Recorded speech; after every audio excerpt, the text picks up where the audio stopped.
Professor, you're both a political scientist and a political activist. How significant is it to have a motion like this passed in Ontario? It is very important that the Ontario legislator took this action, and it was passed overwhelmingly. I think the vote was something like 47-5, and we'll talk in a couple seconds about the opposition.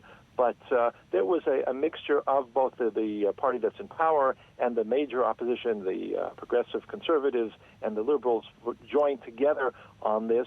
It was a response not only to what the MPP who introduced it said was the campaign against Jews, against Israelis, the BDS campaigns of discrimination on the campuses, but also a few months ago there was an attempt that was made for PR purposes to introduce a law in the legislature of Ontario that would have made BDS legitimate. And that was defeated, but it was important not only to defeat that effort, but also to make a positive statement that BDS is discrimination, unacceptable, and what was passed in the resolution also emphasized the close cooperation and shared values of Israel and Canada. So it has a lot of implications for Canadians. Now, Professor, how damaging is the BDS movement to Israel? What kind of an impact does it really have?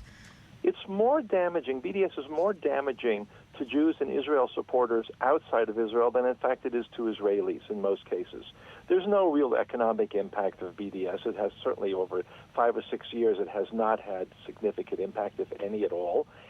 But it is very much a process of labeling and embarrassing and attacking and bullying the pro-Israeli students on campuses, Jewish students. The line between being pro-Israel or Zionist and being Jewish is crossed very often. These campaigns are growing, and anti-Semitism, both from the right and the left, in North America is becoming quite strong, as we've seen recently. So it is a problem, primarily BDS. It's psychological, one might say, or it's political. It's not economic, and that's why it's important to fight it.